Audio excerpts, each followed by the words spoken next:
Здравствуйте, уважаемые коллеги! Сегодня в пресс-центре Международного информационного агентства «Спутник» мы будем говорить о предстоящем закрытии купального сезона. У нас в гостях начальник государственной инспекции по маломерным судам Тенгиз Сабов. Тенгиз, мы рады вас приветствовать. Здравствуйте, все присутствующие. Итак, как прошел этот купальный сезон, какие в целом итоги с точки зрения безопасности на воде, какие ваши основные впечатления? Ну, я расширенно расскажу.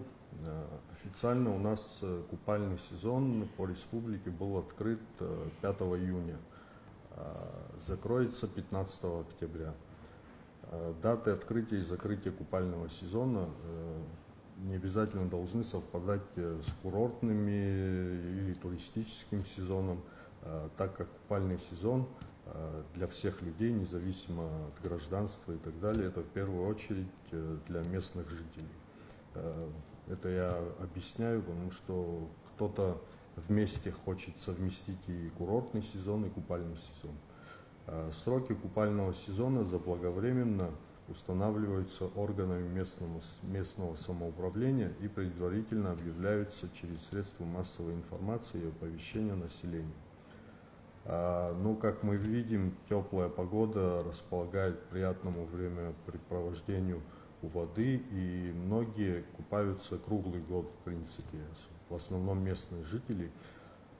И хочу сказать, напомнить, вернее, о необходимости соблюдения правил безопасности на водных объектах, в основном на пляжной территории в море. В первую очередь не заплывать далеко от берега, ну и в штормовую погоду соответственно. Значит, с начала 2025 года в Государственной инспекции по маломерным судам МЧС Абхазии зарегистрировано 13 происшествий на водных бассейнах Республики Абхазия. 7 человек погибли, 6 человек удалось спасти. Из 18 зарегистрированных водных объектов, пляжей, в 2025 году были готовы к безопасному отдыху граждан на воде 10 пляжей. Ну, в основном это пляжи, которые находятся в аренде администрации городов и районов. Если брать городские пляжи, хочу подчеркнуть, что готовы были пляжи поселка Гудзера и частично город Сухум. Основная проблема городских пляжей – это отсутствие матросов-спасателей на пляжах. Чтобы пляж был готов по всем нормам к безопасному отдыху граждан. Я, в принципе, всегда перечисляю, но, тем не менее, если нужно, могу перечислить все эти 5 пунктов. Самое важное – это, первое, обустроить спасательный пост. То есть, это спасательная вышка для осмотра, спасательное плавсредство, спасатель, обученный для спасения людей в случае чрезвычайного происшествия на воде. Второй пункт – обозначить границы заплыва, то есть ограничительные буи. Третий пункт – провести подводные работы по очистке дна пляжа. Четвертый пункт – выставить сигнальные мачты, разрешающие и запрещающие купание. Пятый пункт – обозначить технические зоны для маломерных судов. То есть, выполнив все эти пункты, пляж считается готовым к безопасному отдыху граждан на воде.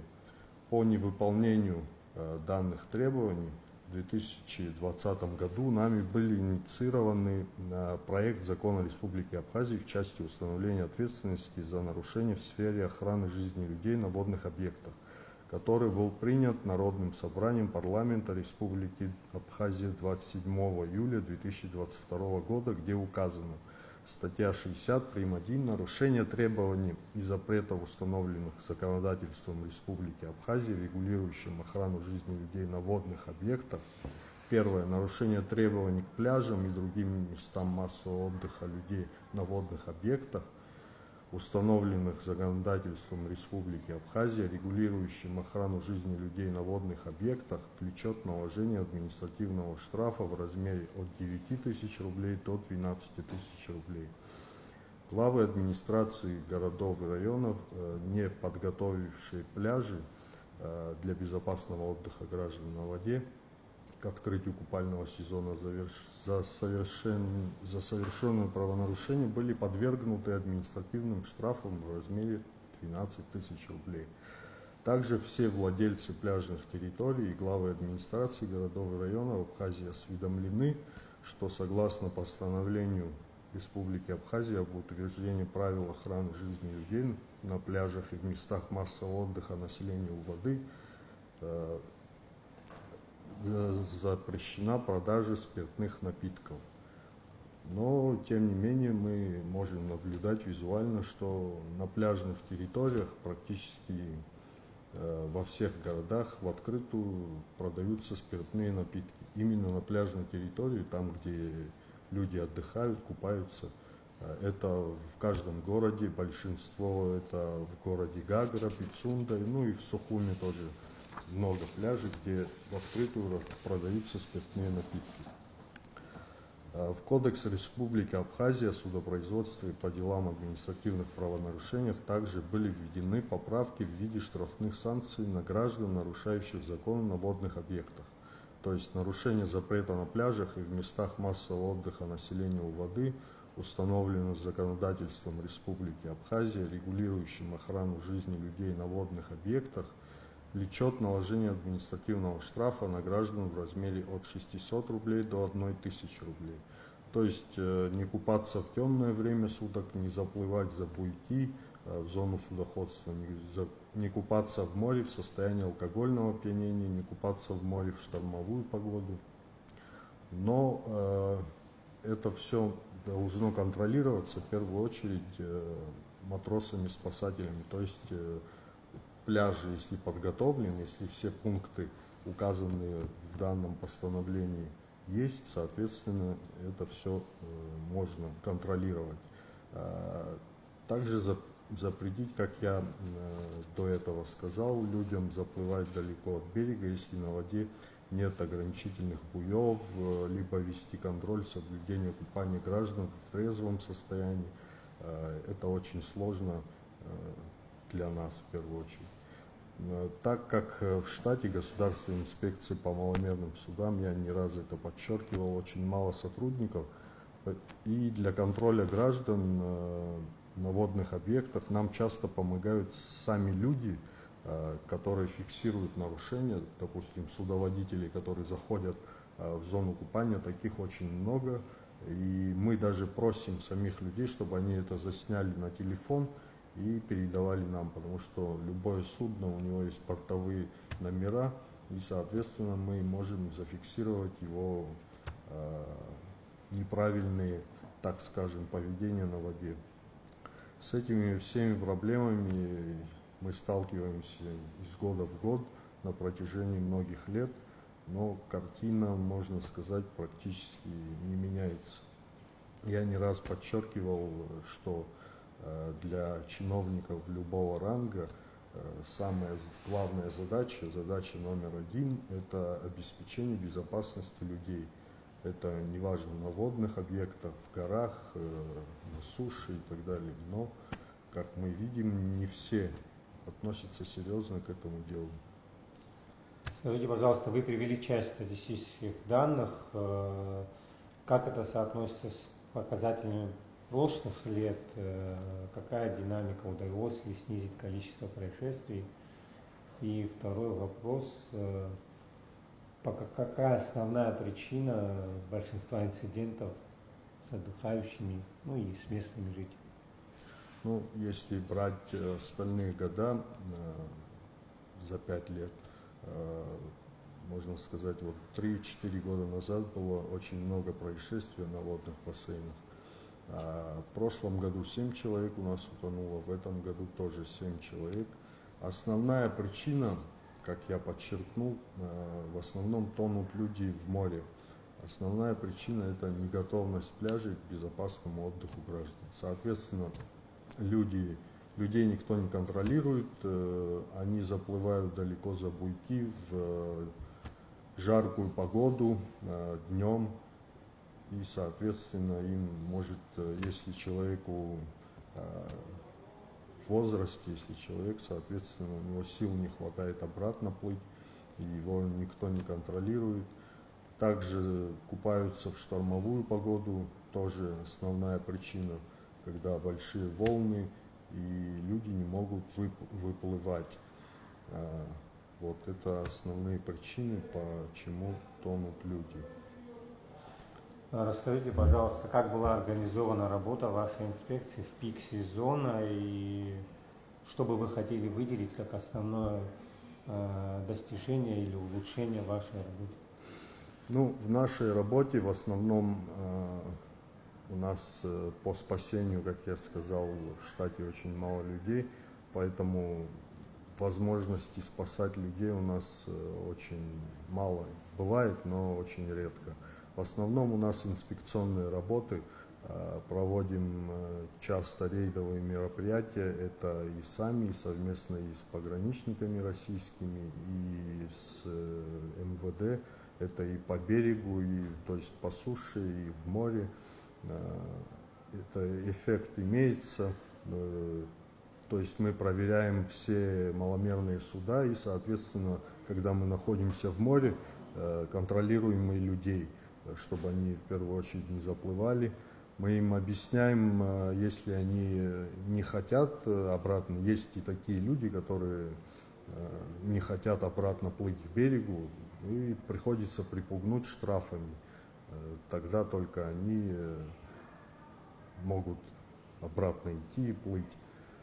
Вот что касается нашей работы, в летний период очень плотная у нас работа, это и по инспекции, и по спасению, и, так скажем, самая сложная работа – это найти труп утопающего, потому что люди тонут не только в море, но и в озерах, и реках, и мои водолазы часто что они только и ищут утонувших, и в таких сложных местах очень трудно найти, в основном в озерах, потому что там видимость очень плохая, поэтому практически на ощупь работают водолазы. Вот с этим мы сталкиваемся, с такими проблемами. 13 происшествий, вы сказали, чаще всего где они происходят и почему там, может быть, какие-то наблюдения есть? Ну, чаще всего они происходят в море. Я имею в виду районные участки. Районы, вот по Гагарскому району, то есть Пицунда, Гагра, потому что там больше всего людей отдыхают. В основном это отдыхающие, потому что они, как я подчеркнул, в нетрезвом состоянии заходят в море в штормовую погоду, и они себя не контролируют, они в нетрезвом состоянии думают, так скажем, себя, ну, то есть, грубо говоря, кайфануть, как они любят говорить, и заходят в море в нетрезвом состоянии в штормовую погоду. В основном это вот та часть Гагра, Пицунда. В Сухуми более-менее мы здесь находимся, наш центральный пункт здесь, мы как-то более-менее контролируем, и успеваем в некоторых моментах контролировать и спасать людей. В Сухуми, в городе Сухум, есть пляжные территории, где есть спасатели. Вот на территории Сириуса проходили в этом году соревнования по спасателям. И вот город Сухум, у них городские спасатели, 3 человека участвовали и показали себя с неплохой стороны. Сейчас не скажу, что первое место заняли, но тем не менее неплохо себя показали по спасению людей в море. По предписанию на всех городских пляжах должны быть спасатели, Да. правильно же? Да. Где они есть, если говорить по стране, и где их нет? По городам они есть, но вот, как я сказал, по городу Сухум, городской пляж, их всего 3. Это очень мало на такую территорию. Вот по Гулрыпскому району там более-менее как-то охватывают эту всю площадку. В основном спасатели есть вот на территориях, где в аренде пляжи. Там, в принципе, сейчас, если даже они не профессионалы, спасателей, но тем не менее они умеют как-то реагировать, и у них есть плавсредства, гидроциклы, катер и так далее. Они совместно и работают, и заодно зарабатывают деньги на этих гидроциклах, и, соответственно, могут и функции спасателей выполнять. Таких случаев очень много было. То есть только Сухуми был Риш, в Да. других городах у нас нет. В других городах у нас нет спасателей. Ну, понятно, людей не хватает, а вот как-то ваш МЧС может как-то на это повлиять, не знаю, и вообще что за это предусмотрено? Какие-то, может, штрафы? За это я же говорил, за это предусмотрены штрафные санкции. Мы, в принципе, всех глав администрации городов, кто не был готов, мы их оштрафовали. Но дальнейшие действия не изменились. Так же, как пляжи не были готовы, так они и не готовы. Мы довели это, в принципе, и до президента совместно, ну, то есть я министру доложил, и мы довели это до президента. Дальше уже со своей стороны мы не можем ничем. А размер штрафа какой? Размер штрафа 12 тысяч. Ну, там сам факт оштрафования главы администрации. Там сейчас не в размере штрафа суть. По итогам работы этого лета планируются ли какие-то изменения в работе инспекции на следующий сезон?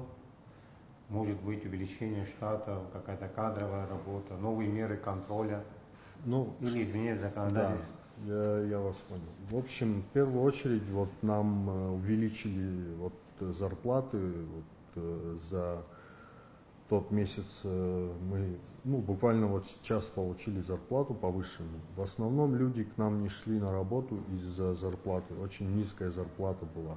И сейчас, я думаю, многие подтянутся, люди, которые хотят работать. Есть таких очень много, которые знают и подводные работы, то есть и водолазы. Я думаю, многие придут и захотят работать. И в штате тоже мы, я думаю, будем увеличивать штат, потому что это неприемлемо такой низкий штат в нашей структуре государственной инспекции по маломерным судам. Я думаю, это очень положительно повлияет на нашу работу, в первую очередь по надзору водных объектов. В среднем на сколько процентов работает? Практически на 50% подняли зарплату. Это средний? Да.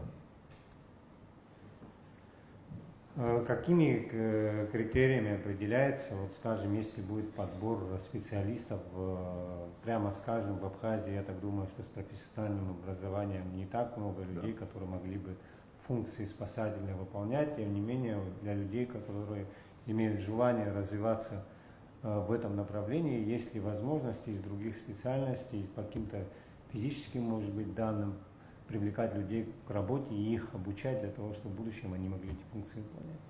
Вы имеете в виду на пляже спасателей? Да. В принципе, у нас в Абхазии есть такая фирма, где могут подготовить спасателей за очень малое время. Буквально за 2 недели они их обучают и теории, и практики, и выдают сертификат матроса-спасателя. Таких фирм, по-моему, насколько я помню, 2. Одна находится в Сухуми, у них есть сертификат российский, они как международный стандарт выдают сертификат о том, что человек является матросом-спасателем. Обучают, как полагается, я лично к ним приходил, смотрел, как происходит это обучение. Очень эффективно, и я думаю, если люди будут готовы, главы администрации найдут людей, будут оплачивать им достойную зарплату, то и люди тоже будут приходить, молодые, здоровые ребята, в летний период подзаработать денег. А сколько водолазов у вас вообще всего в стране? У нас в инспекции, Да. у меня по штату 4 водолаза спасателя. Они все в Сухуми находятся Они в районах? Так, нет? В районах у меня только по инспектору. Очень Ну, мало. 4 Да. человека мало. Конечно, тем более они дежурят сутки. То есть один дежурит, один отдыхает. Ну, конечно, в случае чрезвычайного происшествия мне приходится всех собирать, и я в том числе, в выходной, не выходной. летом мы все собираемся и выполняем эту работу. Уважаемые коллеги, может быть, остались вопросы.